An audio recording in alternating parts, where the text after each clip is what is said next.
조지 워싱턴은 미국의 초대 대통령이자 미국의 역대 대통령 중에서 가장 신망 있는 분으로 평가되고 있습니다.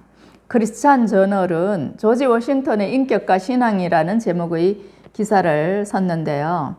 재미있는 이야기가 있습니다. 어느 날 조지 워싱턴이 무릎 아래까지 늘어진 외투를 입고 혼자서 말을 타고 군대 밖으로 나왔습니다. 마주친 사병들은 조지 워싱턴을 알아보지 못했습니다.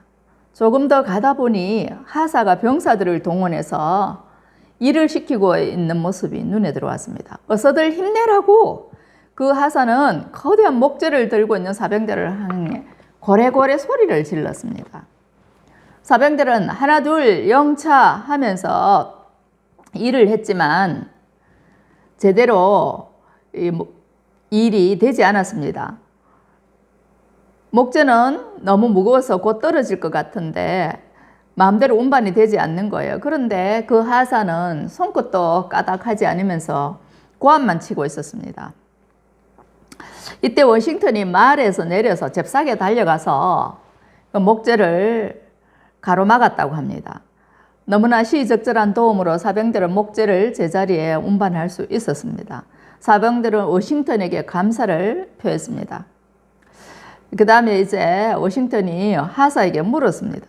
어째서 자네는 힘내라고 소리만 지르고 뒷짐친 채 보고만 있지? 워싱턴이 이렇게 묻자 하사가 대답했습니다. 지금 제게 묻는 겁니까? 하사 계급장이 안 보입니까? 저는 하사로서 명령을 내린 것입니다. 그건 그렇지. 워싱턴은 외투 단추를 풀어 헤쳐서 콧대 높은 하사에게 자신의 군복을 보여주었습니다. 계급으로 따지자면 내가 자네의 상관인 것 같은데 다음에 또 무거운 물건을 들어야 한다면 언제든지 연락해도 좋네. 이런 말을 남기고 조지 워싱턴은 조용히 말을 타고 사라졌습니다. 조지 워싱턴의 리더십은 섬김의 리더십이었습니다. 그는 대통령이 되기 전부터 늘 다른 사람들을 배려하고 섬기는 삶을 살았습니다. 그로 인해 병사들의 신망을 얻었고 마침내 미국의 초대 대통령으로 추대되었습니다. 그의 아버지는 일찍 돌아가셨는데 그의 이복 형이 직업 군인이었던 모양입니다. 그래서 형의 영향을 많이 받아서 해병대에 지원하고 싶었으나 어머니가 만류해서 민병대로 들어갔다고 합니다. 민병대에서 일을 하다가 대령이 되고 사령관이 되기까지 했어요. 그는 영국과의 그 전쟁에서 승리함으로써 마침내 미국의 독립을 이끌어내었습니다. 그리고는 고향으로 낙향했는데 사람들이 자꾸만 찾아와서 그가 미국의 초대 대통령이 되어야 한다고 말했습니다. 미국의 사람들이 얼마나 많은데 대통령 될 사람이 없겠습니까? 했지만 사람들이 재차 찾아와서 대통령이 되어달라고 간청을 해서 그가 수락을 하고 미국의 초대 대통령이 되었습니다. 그는 대통령이 되었어도 청탁을 받지 않고 뇌물을 받지 않았습니다. 항상 청변하게 살았고 또 부인이 아주 부유했기 때문에 그런지는 몰라도 공무원들이 뇌물을 받지 못하도록 청탁을 금지하는 법을 만들었습니다. 처음 이제 나라의 기틀이 세워지는데 공무원들이 뇌물로 얼룩지면 안 된다고 생각했습니다. 그래서 나라의 기틀을 바로잡기 위해서 청탁을 금지하는 법을 만들었고 그도 일절 뇌물을 받지 아니했습니다. 생일 파티에도 외부인들을 초대하지 못하게 했고 그 내부 사람들끼리만 조촐하게 생일 파티를 할 정도로 모범을 보이는 삶을 살았습니다. 이것이 바로 그의 신앙에서 비롯되었다고 크리스찬 저널은 말하고 있습니다. 그의 할아버지는 성공회의 신부였고 그는 어려서부터 성공회의 기도서를 통해서 신앙 훈련을 받았습니다. 그리고 그 배운 바를 삶으로 실천했습니다. 복음으로 거듭난 사람, 성령으로 거듭난 사람은 그렇게 신앙의 훈련을 받을 수가 있는 거예요. 신앙의 훈련을 받고 그대로 살 수가 있지만 교회를 다녀도 거듭남이 없고 신앙의 훈련이 되지 않으면 여전히 세속적인 가치관을 가지고 살아갈 수밖에 없습니다. 오늘 본문을 보면요, 예수님의 제자들이 2년간 예수님과 함께 동고동락을 하면서 제자 훈련을 받았는데 여전히 세속적인 가치관을 가지고 있습니다. 마태복음 18장 1절에서 4절인데요. 이때는 예수님이 이미 십자가에서 죽으실 것을 두 번이나 나타내 보이신 후입니다. 내가 예루살렘에 올라가서 십자가에서 고난을 받고 죽게 될 것이다 하는 그 예고를 두 번이나 하셨는데요. 제자들은 여전히 그 말씀의 뜻을 이해하지 못했는지 자기들끼리 자리다툼을 하고 있었습니다. 너무나도 이제 예수님이 앞으로 세우실 세속적인 나라에서 누가 큰 자리를 차지할 것인가 거기에만 관심이 있었기 때문에 예수님께 질문을 할 때도 그게 관심사였습니다. 18장 1절을 보면 그때 제자들이 예수께 나와 이르되 천국에서는 누가 크니까? 예수님이 계속 천국 얘기를 하시니까 자기들이 이제 차마 우리가 예수님이 이 나라 세우실 때 누가 우의정 영의정이 될 것인가 그 대놓고 이야기는 못하고 천국에서는 누가 큰 사람입니까? 이런 질문을 했어요. 질문은 평소의 관심사와 관계되어 있죠.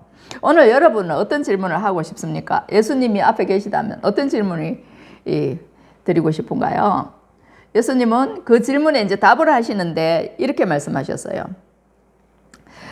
예수께서 한 어린아이를 불러 그들 가운데 세우시고 이르시되 진실로 너희에게 이르노니 너희가 돌이켜 어린아이들과 같이 되지 아니하면 결단코 천국에 들어가지 못하리라. 그러므로 누구든지 이 어린아이와 같이 자기를 낮추는 사람이 천국에서 큰 자니라. 마태복음 18장 2절에서 4절 말씀입니다. 예수님께서 제자들에게 이제 대답을 하시면서 한 어린아이를 불러서 세워놓으시고 시청각 교육을 하셨어요. 어린아이는 신체적으로나 인격적으로 미성숙합니다. 이것은 유치하다는 의미도 있지만 순수하다는 의미도 있습니다. 그 어린이들이 유치함을 본받으라는 뜻이 아니고 순수함을 본받으라는 거예요. 베드로전서 2장 1절에서 3절에 이렇게 말씀합니다. 그러므로 모든 악독과 모든 기만과 외식과 시기와 모든 비방하는 말을 버리고 갓난 아기들 같이 순전하고 신령한 젖을 사모하라. 이는 그로 말미암아 너희로 구원에 이르도록 자라게 하려 함이라. 너희가 주의 인자하심을 맛보았으면 그리하라. 어린이들은요 악하지가 않아요. 악독한 게 없고 기만하거나 외식하거나 시기하거나 비방하는 걸 잘 못하죠. 누가 시키면 시키는 대로 하고요. 무엇을 주면 이해 득실을 따지지 않습니다. 그냥 받아서 즐거워하고 기뻐하는 거예요. 하나님의 말씀도 그렇게 순수한 마음으로 받고 기뻐합니다. 그러나 어른들은 그렇지 않아요. 누가 무엇을 주면 저걸 왜 내게 주지? 먼저 생각을 해봐야 되고 분석하고 따져봅니다. 그래서 저걸 받아도 괜찮은가도 생각해보고요. 하나님 말씀도 이리저리 재보죠. 순수하게 믿고 따르지 않습니다. 저 말씀은 이래서 뭐가 맞지 않고 저 말씀은 저래서 맞지 않고 자기 입맛대로 재단하고 받아들이는 거예요. 좋으면 받아들이고 쓰면 뱉어버리죠. 이게 바로 어른이라는 거예요. 그래서 예수님이 진실로 너희에게 이르노니 너희가 돌이켜 어린아이들과 같이 되지 아니하면 결단코 천국에 들어가지 못하리라. 천국에서 누가 큽니까?를 질문을 했는데 어떤 사람이 천국에서 높은 자리에 앉겠습니까? 이런 질문에 예수님은 아예 어린아이들과 같이 순수하지 못하고 겸손하지 못하면 천국에 들어가지 못한다 이렇게 말씀하고 있어요. 천국에 큰 자는커녕 들어갈 수조차 없다 말씀합니다. 스스로 낮추는 건요. 어린아이는 잘난 체 하지 않죠. 자기를 높이지 않죠. 부모님이 밥을 주셔야 밥을 먹고 시키는 대로 하는 거예요.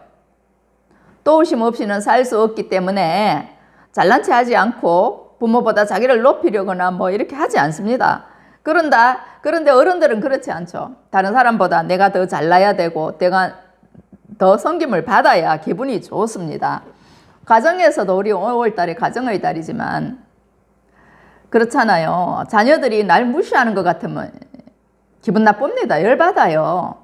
자녀들은 항상 나를 존중해 줘야 되고 배우자도 나를 존중해 줘야 되고 그래야 내가 좀 기분이 좋아지고 대접받는 느낌이 듭니다. 근데 조금이라도 뭐 나한테 뭐 좀 해달라 한다든가 내가 섬겨줘야 될 입장이 되면 왜 나한테 그런 걸 요구하느냐고 못마땅해 하죠. 불평하죠. 이게 바로 우리의 모습이라는 거예요. 직장에서도 누가 조금만 무시하거나 굳은 일을 시키면 얼굴이 푸르락 하면서 기분이 나빠지죠. 지는 손이 없나 발이 없나 이렇게 되는 거예요. 조지 워싱턴은 그렇게 하지 않았어요. 누군가 나를 필요로 하면 언제든지 달려가서 도와준다, 배려해준다, 섬겨준다 이런 자세를 가졌기 때문에 그가 사람들로부터 높임을 받았어요. 내가 스스로 낮아지면 사람들이 나를 높여주고 예수님이 나를 높여주시는 거예요. 교만한 사람은 천국에 들어가기 어렵다 이렇게 말씀합니다. 그러므로 예수님께서 돌이켜 어린아이들과 같이 되라고 말씀하시는 거예요. 천국은 세속의 가치관이 통하는 나라가 아니에요. 돌이켜서 어린아이와 같이 되다는 말은요, 헬라어로 스트라페테인데 이것은 방향을 전환하는 것을 의미합니다. 돌이키다, 방향 전환. 이쪽으로 가다가 돌아서는 것을 의미하는데 물리적인 방향 전환뿐만 아니라 마음의 변화와 행동의 양식까지 변화하기를 요구하는 거예요. 출애굽할 이스라엘 백성들이 이집트에서 나왔어요. 그래서 가나안 땅으로 들어가기 전에 광야에서 살아가는데 물리적으로 방향은 전환했습니다. 애굽에서 나왔어요. 그런데 마음의 변화가 없었기 때문에 하나님의 말씀에 순종하지 못했어요. 그래서 늘 원망하고 불평하다가 애굽으로 돌아가자 이렇게 했어요. 결국은 이 마음의 변화, 행동 양식의 변화가 오지 않았기 때문에 이전으로 돌아가자는 거예요. 교회 성도들이 출석을 하지만 이 물리적인 방향 전환만 가지고는 안 되는 거예요. 가정에서 교회로 나왔다. 이것은 물리적인 방향 전환입니다. 그 후에는 마음의 변화가 수반돼야 되고 행동의 변화까지 와야 되는데 여전히 자기 중심적으로 살고자 하고 교만함으로 충만해져 있다면 천국에 들어갈 수가 없는 거예요. 물론 뭐 예수님 믿으면 구원받고 천국 간다면서요. 예수님 믿고 구원받는 거는 맞죠. 천국 가는 거 믿음으로 가는데 왜 자꾸 또 행위를 요구하십니까? 이럴 수가 있는데요. 행위이기보다는 이거는 예수님의 가르침입니다. 구원받은 사람은 예수님의 가치관을 따라 천국의 가치관을 따라서 살아야 된다는 거예요. 교만한 사람은 구원받기가 어렵다는 거예요. 어떻게 하면 교만해집니까? 남보다 내가 낫다. 너보다는 내가 더 우월하다. 이런 의식이 깔려있기 때문에 항상 다른 사람을 지배하려고 하고 소유하려고 하죠. 자녀들을 내가 막 마음대로 지배하고 소유하려고 하면 분명히 갈등이 생깁니다. 요즘은요, 자녀들이 사랑으로 섬기는 부모를 원하지 지배하고 군림하는 부모 원하지 않습니다. 배우자도 마찬가지예요. 사랑으로 섬겨주고 배려하고 그런 배우자를 원하지 강압적으로 권위적으로 지시하고 군림하는 배우자 원치 않아요. 그러면 항상 그 가정은 탈이 나게 되어 있습니다. 그런데 우리 50, 60대 이상 되신 분들은요, 우리 문화가 뭐 유교 문화고 뭐 가부장적이고 이렇기 때문에 그 사고방식 습관에서 벗어나지 못하는 거예요. 복음의 가치관으로 변화되지를 않아서 항상 교만하게 지시하고 군림하는 거예요. 그래서 가정에서도 트러블이 많은 거예요. 시대가 바뀌었는데 좀처럼 변화되지 않는 게 우리의 마음이고 행동이라는 거예요. 예수님의 제자들도 2년 동안 제자 훈련 받았지만 여전히 세속적인 가치관에 젖어 있습니다. 끊임없이 훈련을 받아도 우리가 마음이 변화되지 않으면 이렇게 된다는 거예요. 그런데 요 18장에는 그 누가 크니까 이 질문을 했지만 마태복음 20장에 가보면 이제 불난 집에 기름을 끼얹는 듯한 일이 일어나는데 바로 야고보와 요한 두 형제의 어머니가 예수님께 노골적으로 인사청탁을 하는 것을 볼 수 있어요. 마태복음 20장 20절 이하입니다. 그때 세베대의 아들의 어머니가 그 아들들을 데리고 예수께 와서 절하며 무엇을 구하니 예수께서 이르시되 무엇을 원하느냐 이르되 나의 이 두 아들을 주의 나라에서 하나는 주의 우편에 하나는 주의 좌편에 앉게 명하소서. 예수께서 대답하여 이르시되 너희는 너희가 구하는 것을 알지 못하는도다. 내가 마시는 잔을 너희가 마실 수 있느냐? 그들이 말하되 할 수 있나이다. 이르시되 너희가 과연 내 잔을 마시려니와 내 좌우편에 앉는 것은 내가 주는 것이 아니라 내 아버지께서 누구를 위하여 예비하셨던지 그들이 얻을 것이니라. 10 제자가 듣고 그 두 형제에 대하여 분이 여기거늘. 예수님은 십자가의 쓴 잔을 마실 것이라고 말씀하시는데 제자들은 뭐 예수님의 그 말씀에 전혀 지금 공감이 안 되는 거예요. 초점이 안 맞춰지는 겁니다. 화제가 겉돌고 있고 어긋나고 있는 거예요. 세베대의 아들의 어머니가 요한과 야고보와 요한인데 이 두 어머니도 대단해요. 12제자 중에 두 아들이 제자로 있는데 그 두 아들을 쏙 뽑아가지고 하나는 오른편에 하나는 왼편에 앉혀주세요. 우리 아들 둘이를 최고의 자리에 올려주세요. 이렇게 부탁하는 거 아닙니까? 야, 예수님한테 이런 부탁하는 것도 참 쉽지 않은데 대단한 어머니예요. 그래 예수님이 너희는 너희가 구하는 것도 알지 못하는도다. 내가 마시는 잔 너희가 마실 수 있느냐? 내가 십자가 앞으로 질 건데 너희가 십자가 질 수 있느냐? 만약에 십자가 지는 그 길이었다면 이런 청탁하지 않았을 거예요. 근데 모르기 때문에 할 수 있습니다. 이렇게 얘기하는 거예요. 무지하면 이렇게 됩니다. 용감해집니다. 그 예수님이 너희가 과연 내 잔을 마시려니와 내 좌우편에 앉는 것은 내가 주는 것이 아니라 내 아버지께서 누구를 위하여 예비하셨든지 그들이 얻을 것이니라. 너희가 과연 앞으로는 이제 성령 받고 깨닫게 되면 그 십자가의 쓴 잔도 마실 수 있는 제자들이 되게 됩니다. 아직은 아닌 거예요. 그런데 오른편 왼편에는 하나님이 택하신 자가 얻을 것이다. 누구를 위하여서 예비했든지 하나님 뜻대로 된다는 거예요.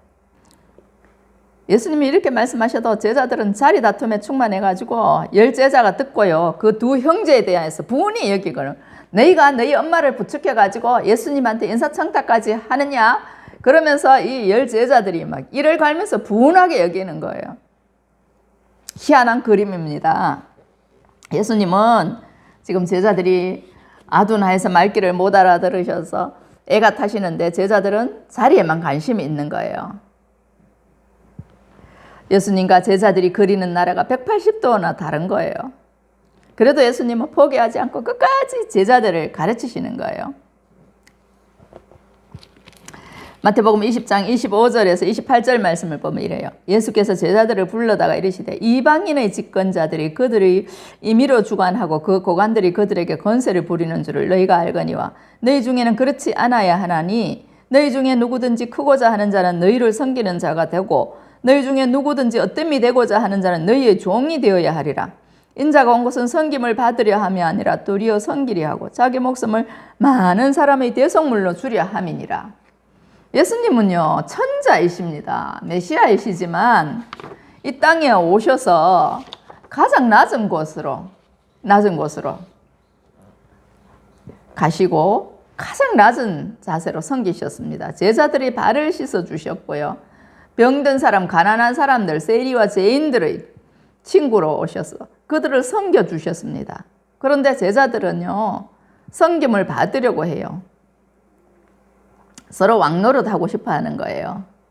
가정이나 직장이나 이 섬김이 없으면 서로 섬김이 있어야 되는데 섬김이 없으면 망하는 거예요. 서로 겸손해야 되는데 겸손이 없으면 서로 잘났기 때문에 항상 싸움이 일어나는 겁니다. 이 제자들처럼요. 네가 크냐 내가 크냐 내가 이 자리에 앉았니 네가 이 자리에 앉냐 말석에 앉는 거를 꼴을 못 보는 거예요. 항상 받아 먹어야 되고 항상 섬김을 받아야 되고 항상 높임을 받아야 기분이 좋아지는 게 우리의 모습이라는 거예요. 상대는 항상 나보다 못하고 언제나 하수이기 때문에 항상 핀잔을 하고 깎아내리고 이래야 기분이 좋은 거예요. 이런 사람은요 타인의 신뢰를 받기 어려워요. 존경을 받기 어려워요. 가정에서도 그렇고 직장에서 존경 못 받죠. 그래서 큰 인물이 될 수가 없는 거예요. 조지 워싱턴은요 내가 아니면 안 된다는 생각이 없었어요. 누군가 대통령 할 사람이 있을 거야. 내 할 일은 여기까지야. 그러면서 고향으로 내려갔는데 사람들이 굳이 거기까지 와서 대통령 되어달라고 부탁을 해서 대통령직을 수락했어요. 그렇게 나라의 기틀을 만들어 놓고 8년 후에는 스스로 대통령직에서 물러났어요. 내가 여기서 더 하다가는 정말 정직이가 아니라 왕이 될 것 같은 그런 마음이 들었기 때문에 스스로 물러났습니다. 그래서 미국의 대통령들은요, 2번 이상 할 생각을 아예 않는 거예요. 초대 대통령이 추대되어서도 2번 이상 하지 않고 자진하여서 물러났는데 감히 누가 2번 이상 도전을 하겠느냐. 그래서 미국에는 대통령들이 2번 이상 나서겠다고 하는 사람이 없다는 겁니다. 아주 조지 워싱턴이 좋은 선례를 남겼습니다.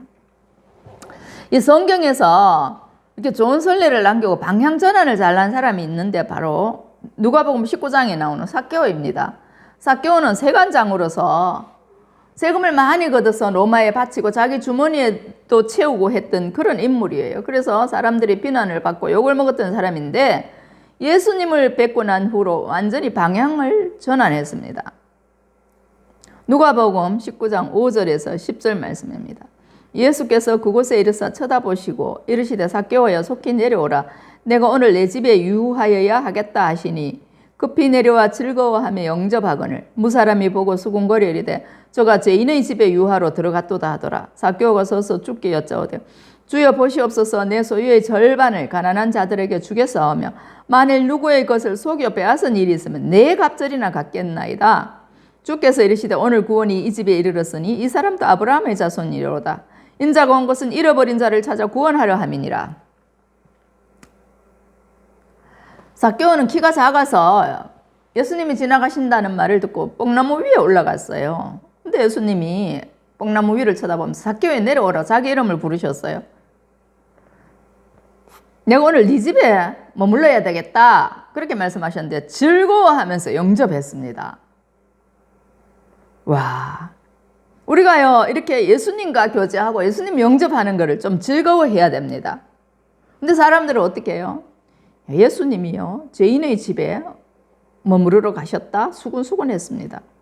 근데 놀라운 사실은 삭개오가요 뭐 예수님이 뭐라고 건면도 안 하셨는데 자기 스스로 이실직고합니다. 내 소유의 절반 가난한 자들에게 주겠습니다. 만일 누구의 것을 속여 빼앗은 일이 있으면 네 갑절이나 갖겠습니다. 4배나 갖겠습니다. 이게 얼마나 놀라운 방향 전환인지 모릅니다. 말로만 하는 게 아니라 실제 행동으로 나타나는 거예요. 지금 조금 전까지는 남은 거 뺏어가지고 제 주머니 채웠는 사람인데 예수님 영접한 후에는 주는 사람이 되겠다는 거예요. 4배나 갚아주겠다는 거예요. 그래서 예수님이 오늘 구원이 이 집에 이르렀으니 이 사람도 아브라함의 자손이로다 그랬어요. 인자가 온 것은 잃어버린 자를 찾아 구원하려 함이니라. 삭개오 잃어버린 자였는데 예수님이 그 잃어버린 삭개오를 찾으러 오셨는데 지금 찾으신 거예요. 부자 청년은요 어떻게 하여 영생을 얻으리까? 라고 예수님께 질문을 했는데 예수님이 네가 가진 것을 팔아서 가난한 사람들에게 나눠주라 했을 때 그 청년은 재물이 많음으로 근심하면서 갔다고 그랬어요. 방향 전환이 이루어지지 않은 거예요.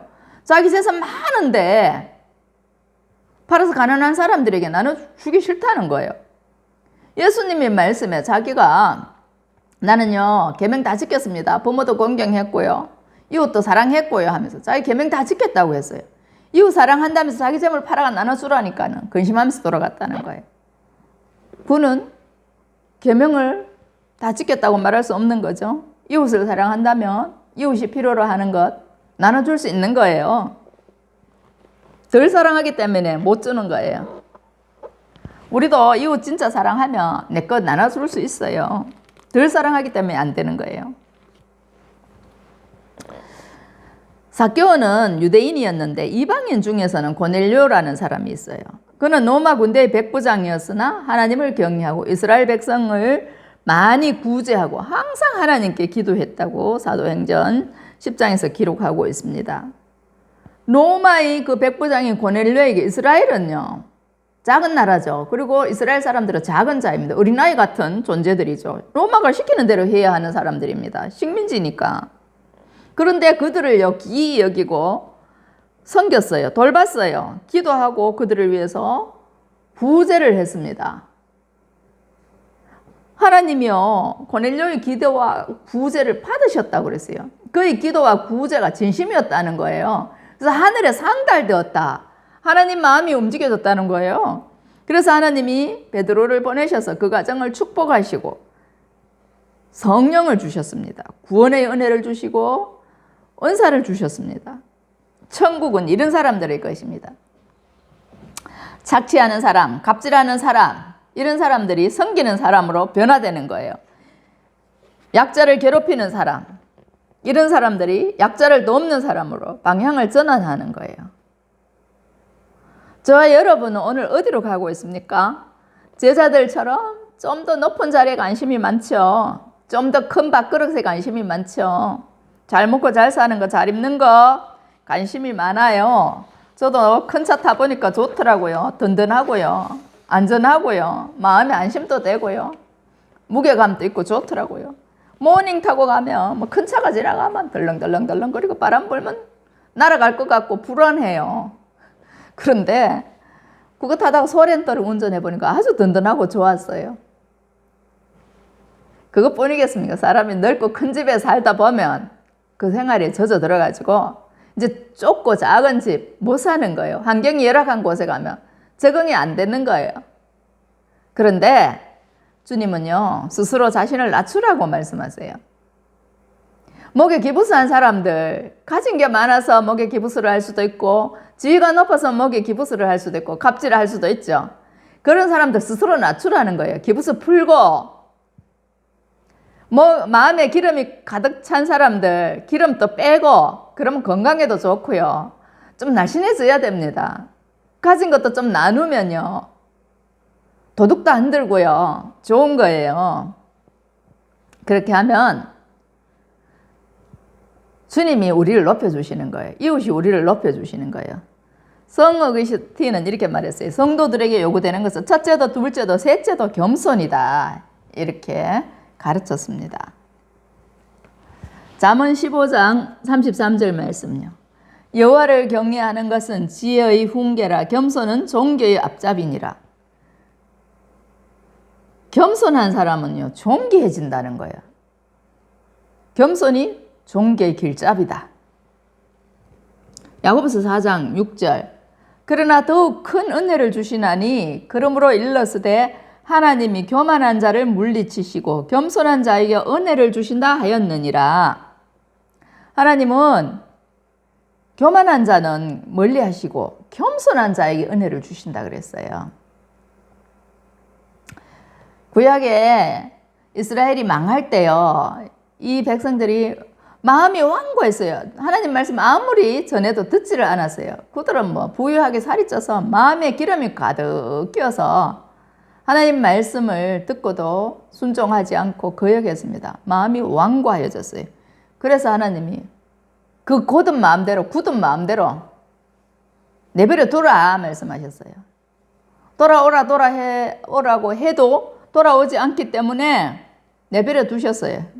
결국은 그렇게 세속의 가치관으로 먹고 마시고 즐기고 살다가 바벨론의 포로가 되어서 가게 되었죠. 예루살렘 성전도 무너지게 되고 돌 위에 돌 하나도 남지 아니하리라는 말씀대로 이루어져 버렸습니다. 우리가요, 스스로 낮아지지 않고 스스로 뭔가를 하려고 하지 아니하면 하나님께서 강제로 집행하십니다. 강제로 뺏어가시는 거예요. 말씀을 거역하고 완고할 때는 그렇게 해서라도 낮아지게 하시는 거예요. 그 낮은 곳으로 하나님의 은혜가 흘러가고 은혜가 임하는 거예요. 오늘 마태복음 18장 1절에서 4절 말씀을 통해서 우리가 정말 스스로 자신을 낮출 수 있기를 바랍니다. 방향 전환을 잘 하시기를 바랍니다. 기도하겠습니다.